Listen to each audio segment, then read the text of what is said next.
Hello, friend, and welcome to the Folktailer, a humble place where I stitch and tell you stories.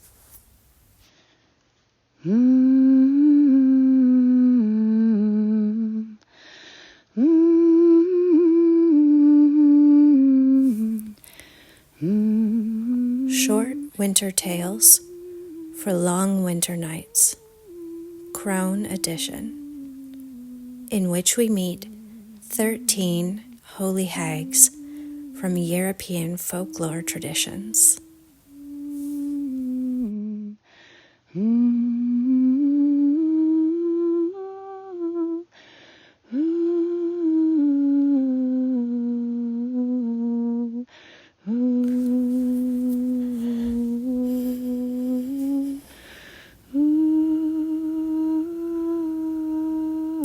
I'm so glad you could return for tonight's tale. To meet the third sacred crone, we journey within the icy lands of the Norse, to the kingdoms of the Vanir and the Aesir, two different families of gods in the Norse pantheon, in a manner of speaking, that are at odds with each other, to put it mildly. Our guide tonight is Angrboda. She has many epithets, perhaps partially because, like many holy hags, she has the power to shapeshift. A crow, a golden maiden, but her favorite form is a fierce iron hag. Does that surprise you? Coming from a society that positively worships youth and beauty, we may find it hard to understand why Angrboda prefers to manifest as long in tooth, fierce and foreboding. Foreboding is exactly what the name Angrboda is conjured from, and each of her titles is more gothic than the last. What she is most famous for, however, are her 3 children. Let me tell you about... I think you will get to know Angrboda better if you hear her tale from her own perspective. Look, there she hunches in the firelight of a rough-hewn Norse hall nestled deep in the iron wood. The wood smoke strong in the nose. The scent of wild herbs hangs about her. Ah, she's caught sight of us now. Her eyes burn like embers, unflinching in the gloom. No sudden movements. Pull up a stool by the fire pit, just here, and listen.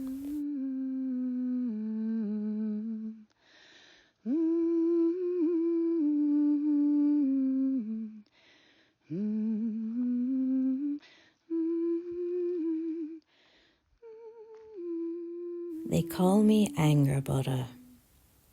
Some remember other names, Gulveg, Heid, but those are distant echoes now. Fragmented bits of story, distorted by men. In whispers they mutter, hag, witch, mother of monsters, bringer of grief. They fixate on the storm I spawn, but neglect to notice the balance I maintain. You want to hear my story? I'll tell you the story of a heart that is burned and being reborn. I remember gold, not that covetous material of scheming men, no, the light of dawn on treetops, far from man's steel axe. Sunlight on skin, the freely given gold that cannot be hoarded. I walked among the Vanir then. I shimmered with the wild magic of earth.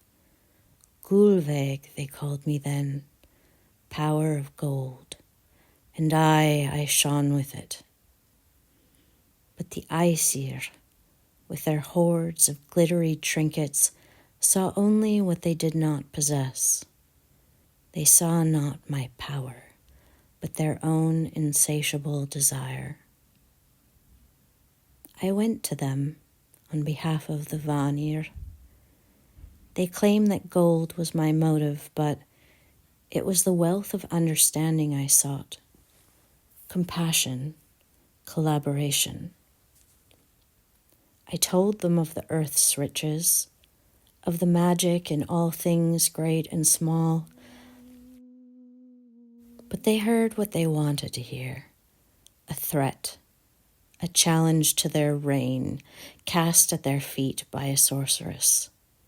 They seized me, bound me, and put me to flame. Not once. Once was not enough to consume my wild heart. Thrice they tried to extinguish my spark, but they could not destroy with fire what already burns. From the ashes I rose, tempered, forged into iron, alchemized from gold to iron, the metal of protection and strength. I returned to my home here in Ironwood, no longer the glittering Gulveig, but as Angrboda, she who offers sorrow. Now, having seen the sorrow men inflict upon the world for their own gain, I embraced their most feared form, hag, enchantress, embodiment of ancient wisdom and unbridled power. I am free in this form, free from expectation, free from judgment, free from control. In the deep wild of the Ironwood, I found my power. I became hag of the east winds. Hear my voice on the storm winds, reminding men that wild nature still rules this earth.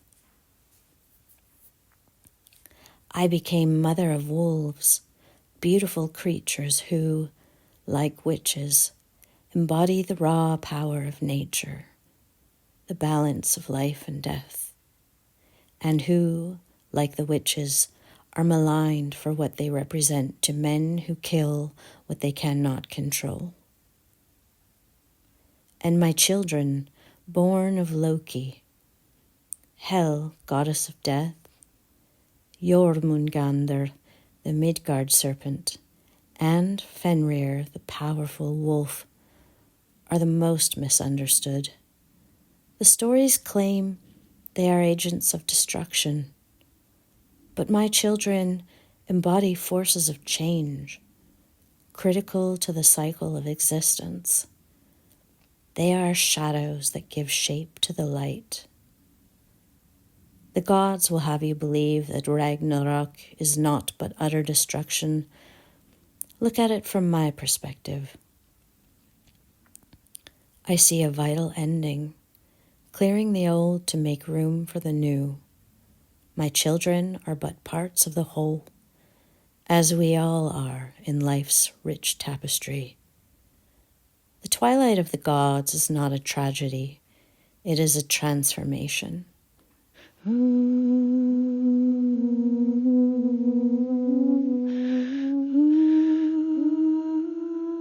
Angrboda, Gulveig, hide the shining one, witch of the iron wood, bringer of grief, mother of wolves, hag of the east winds, she who offers sorrow, harm bitter, mother of chaos. Call me what you will, but I am just an old woman sitting beside a fire. I am the stillness at the center of a storm. I am life, death, rebirth. For those brave enough to seek me, I offer vision beneath the surface, wisdom beyond fear, a seed in the darkness.